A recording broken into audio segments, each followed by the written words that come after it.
Good morning, Night City! Cyberpunk 2077. One of the most hyped up games in recent history. Maybe the most hyped up game of the past 10 years. People expected it to be one of the most innovative and immersive titles of all time. Years and years of speculation on how things are going to change once this masterpiece will finally hit the market. And I couldn't have cared less, because I was too busy, I don't know, playing Stardew Valley or something. So when the game finally was released after many delays, it caused a bit of a controversy. The game's already been quite controversial before that, as the folks at CDPR quite infamously had been crunching their butts off for a very long time, even though CDPR have stated that there would be no crunch at all. Other controversies include transphobic remarks by CDPR's official Twitter account, and potential racist depictions of people of color who are in certain gangs within the game. But after release, things have gotten worse. Way worse. The game's performance on the old generation's hardware is quite underwhelming, which contradicts the previous statement by CDPR CEO that the game would run surprisingly well on base PS4 and Xbox One consoles. Adding insult to injury is that no review copies for old-gen consoles had been handed out, and journalists only got to test the far superior PC version instead. This kind of behavior is shady at best, and players were rightfully upset and felt that they have been cheated out of their money, and started review bombing the game on Metacritic. As of now, the PS4 version is holding a user score of 3.5 based on 9,157 ratings, and game critics weren't happy with the console version either. The Metascore is currently at 55 based on 29 critic reviews, with IGN giving it a 4 out of 10 and Push Square a 3 out of 10. This is in stark contrast to the PC version, which was generally praised by critics and is currently holding a Metascore of 86 based on 87 critic reviews. The main complaints about the game are that it's unplayable due to its poor performance with constant framerate dips and game-breaking glitches, including crashes. For a game as hyped as this, where people were basically expecting the second coming of Jesus, just in video game form, this was absolutely disastrous. I, for one, wasn't particularly hyped, as CDPR's previous major title, The Witcher 3, didn't resonate with me as much. My hopes were just that this was going to be a good, competent open-world RPG, as I haven't had one of those in years. Still, I bought the game at launch, unaware of the game's supposed unplayability, and the further controversies that were bound to arrive. So, taking all these controversies aside, I have to ask two questions. 1. Is the old gen version really unplayable? And 2.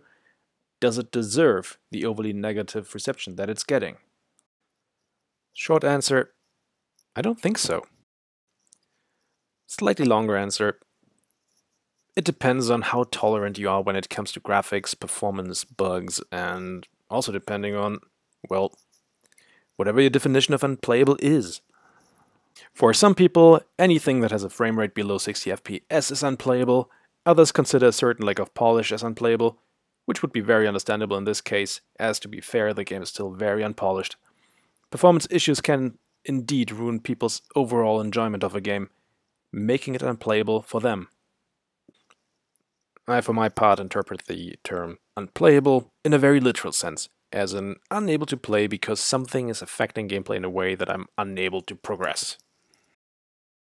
I should also mention that my personal tolerance in regards to graphics and bugs is generally pretty high, which might be related to me working in QA as a localization tester, which means that I have to work with a lot of unfinished games and get to witness products that are still in early development, which literally still are unplayable. Also, if you're like me and grew up as a kid trying to get the first Rainbow Six to run on an ancient 200 MHz PC that didn't even have a graphics card, and then played it with a resolution of 320 by 240 at a single frame per second, or you played the PS2 version of Mafia where the City of Lost Heaven looked more like Silent Hill, thanks to the fog that engulfed it, with only 4 different character models for pedestrians and... Sorry, I digress. Point is, I'm used to worse. For the long answer, let's take a more or less objective look at the game. As objective as it can get, since this is still an opinion, and opinions on this are going to differ, and I'm most likely going to be in the minority with this, so take it with a grain of salt. This is not going to be a review of the game either, but rather a quick overview of the issues the game currently has on old hardware and how much they might actually ruin the experience. Alright, first I need to make clear that I'm playing the game on a base PS4 and the worst issues appear to be present on Xbox One, so unfortunately I can't confirm how well it's running there. So, sorry about that. I've been playing since its release, which was version 104, and the footage you see here ranges from versions 104 to 106. I haven't finished the main quest yet, but I'm around 50 hours into the game, which should give me enough of an overview on how things look. Now, let's start with the most apparent thing, the graphics. How does the game look? To put it mildly, it looks nothing like the trailers or the version you find on PC, unless you maybe played on PS5. On PS4 on the other hand, it looks a tad outdated. Muddy textures, pop-ups, character models that show up in a low poly look and take ages to fully load. You've probably seen those screenshots and videos by now. Overall, the graphical quality is not exactly high, and definitely not up to standard, especially when compared to other beautiful looking PS4 games out there, like Ghost of Tsushima or God of War. Night City still looks incredible though, thanks to its overall style, architecture, and just the way it's designed. Despite the low resolution, the amazing atmosphere still comes across quite well in both the main missions, during set pieces, or when just exploring the creepy alleys of the city. And especially the interior still look good. Just don't look too closely. Unfortunately, due to low population density, the streets can feel a bit empty at times, which is problematic when you consider how lively and populated the city is supposed to be. Some of the graphical issues do have a negative impact on the atmosphere, like when you're walking down the street and a low-poly monstrosity is coming your way, or some of the objects or signs just slowly decide to pop in when you're looking directly at where they are supposed to be. This scene here in particular is an example of graphics mucking up the experience quite a bit. What could have been an amazing emotional moment just gets destroyed by lighting effects going nuts. It's a real shame when the graphics interfere with what the game is trying to convey. So overall we can say that the graphics are not good, but they're tolerable. All in all though, these graphical problems don't really affect the gameplay. Which leads us to one of the biggest issues that's being mentioned in pretty much all the reviews that I've seen, the frame rate. According to critics, the game is suffering from constant frame rate dips. IGN stating that when just walking around during the introduction, it went down to 20 FPS, and during combat, it might even go down to 10. I've personally barely had any drops that were that severe. During my 50 plus hours of playtime in both the main quest line and when just driving around the city, it was always around somewhere between 25 to 30 FPS. But there were some optional combat situations where it dropped down to around, I want to say, 15 to 20. Which made things a bit more painful. These were mostly related to the organized crime activity missions that can be done in different locations of Night City, which involve a large amount of enemies at the same time.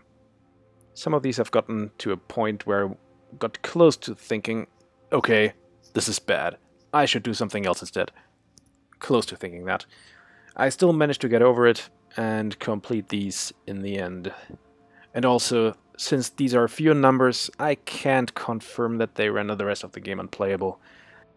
It seems though that the framerate has gotten a lot better with patch 106, as even those organized crime activity shootouts seem to be running a lot smoother now. Still, it's a shame that CDPR didn't invest more time and money in optimizing the game on older hardware before release. So, framerate is okay-ish, in my opinion at least. It's unstable. Could be and should be better, and we'll hopefully get some improvements via patches. Next, let's have a look at the bugs. It's undeniable that this game is extremely rough around the edges, one could even say unfinished. You can barely walk 100 meters without seeing something glitchy happening. The issues range from something minor, like pedestrians walking in circles randomly bumping into each other, to something more gameplay affecting, like your vehicle spawning underneath a random car, to other issues that make you just go, "What?" I've encountered some progress blockers during side quests where, for example, I simply couldn't open a door that I was supposed to go through, which became possible after leaving the area and returning at a later point in time. A more annoying issue, though, which appears to have a larger impact on things, is involving a certain quest giver. In the game, throughout the city, you can find side gigs, which are given to you by fixers. Usually these side gigs go like this. You get near an area of the side gig, the relevant fixer will give you a call, the side gig shows up in your journal, you finish the gig, you get another call from the fixer, the gig gets closed, you get paid, end of story. However, quests sent out by one of those fixers, Regina Jones, appear to be slightly broken. At one point I did not receive the closing call when I basically completed a gig. Instead, when I got close to an area of another of her side gigs, when she was supposed to give me the gig, she closed the old one. The next gig would still show up in my journal, but I would only be able to fully close it when I was about to start the next one. Some of her gigs are actually so broken for me that I did not receive a call before starting them, and after I completed another gig, Regina would finally give me the opening call, and despite having completed those already, they are still in my journal to this day, and I am unable to finish them. Another noticeable one which seems to affect me on the long term is during phone calls. After I completed a mission for a certain AI, the image displayed when talking to people on the phone started glitching out. Again, this is nothing game-breaking, it's just... does it really have to be like that? It's distracting! So all in all, in terms of issues, at least for me there was nothing too serious that stopped me from playing. But the huge amount of issues can get frustrating. These bugs aren't necessarily game-breaking, but they sure are annoying. Other non-game-breaking bugs include missing voiceover, overlapping dialogue, doors that take a couple of seconds to spawn, AI not working properly as enemies might just not attack you, or in rare occasions just stand around in T-pose, spawning inside another character when reloading a save, missing sound effects, missing explosions, slow, unresponsive menus. Sometimes the lighting effects go crazy and you can barely see a thing because it's too bright. There are a few. However, what is generally considered game-breaking? Crashes. In versions 104 and 105, I've had a crash occurring about every 6 to 8 hours. For other people this appeared to be more frequent, which might just be cases of bad luck. Crashes are quite annoying and every crash is a crash too many. But since the game does autosave frequently, and the crashes only happen to me shortly after autosaving, I've never lost too much progress. Also, in my 16 hours of playing on version 106, my game hasn't crashed yet. This might just be dumb luck, or maybe the devs managed to finally improve the stability. So again, in terms of glitches, Cyberpunk 2077 is still playable. The bugs can be silly, annoying, and also break immersion quite a bit. But from what I've seen, there is overall nothing too major, at least if they actually manage to fix those crashes. I've seen a lot of complaints about the game online. People keep running into game-breaking issues and crashes, and it seems that these issues simply did not trigger for me. It's possible that I just got very lucky and somehow managed to circumnavigate the more severe bugs. But it's also possible that the people who run into these game-breaking issues are a vocal minority, and they happen to trigger bugs that have a low repro rate. A friend of mine had an issue in the introduction where the lady that you need to rescue was glitching all over the floor. I have played that part 3 times, and it did not happen for me once. If I had encountered an issue like that early on in the game, I probably would have developed a different opinion on the game, and maybe I would have done the same as my friend and just stopped playing and waited until the devs finally fixed things. Now let's get to the more subjective part of this video. Is the game still fun to play, despite its issues? Yes, in my opinion it is. As many review sites that gave the PS4 version a bad review have already stated before me, there is a great game buried underneath all its problems. And I personally think The qualities of the gameplay, the story, the atmosphere and so on simply outweigh the negative, and there is a lot of fun to be had. However, I wouldn't recommend the PS4 version to just everyone. Actually, here are some reasons you should not get the game on PS4. Number 1. You have played the PC version, for example at a friend's place, and now you want to have the exact same experience on the only platform that is available to you, which happens to be one of the old console generation. If you want all the ray tracing and population density, this is not for you. Number 2. You have a low tolerance when it comes to graphics and performance, and you can't play anything unless it has Nintendo level quality of polish. Number 3.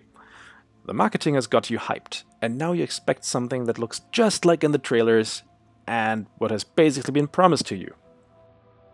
Number 4. You are planning on either getting a PC or a next-gen console in the near future. In that case, you might just play it on those instead. If you are like me though, and you didn't buy into the game's hype, you are forgiving when it comes to subpar graphics, you are starved for a good open world RPG, and you don't plan on getting a next-gen console anytime soon, or a PC, then yeah, go for it. Maybe just wait a couple more weeks or even months before playing it, to give the devs a bit more time to fix the many issues the game still has. A major patch is supposed to come out sometime in January, and another one in February. Let's address what in my opinion is the PS4 version's biggest flaw. It isn't that it doesn't look pretty on PS4, or that it doesn't run as good as other games on the system, or that there are idiotic bugs popping up left and right. The biggest flaw that Cyberpunk on the PS4, and actually the Xbox One as well, has is that it's not the PC version. It seems to me that people who gave negative reviews inherently compared the console version to that beautiful looking, shiny, ray tracy, densely populated and smoothly running thing that they saw on PC first. They're in their absolute right to do that, don't get me wrong.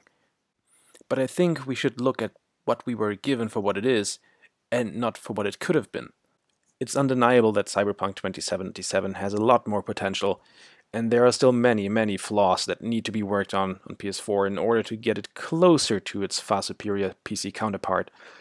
But still, the great core of this game cannot be ignored, and I find that the review scores of 3 and 4 out of 10 are a bit too harsh. The frustration is understandable, especially given all the exuberant hype, which could never be satisfied. Of course, the version on PS4 cannot hold a candle to the one on PC, especially when that one is running on high-end hardware. But does it make it a bad experience? I say no. That being said though, I can't wait until I can get my hands on a PS5, whenever that one's gonna be in stock again, and then play it again when the official PS5 version comes out, to experience it again, just with better visuals. Thanks for watching.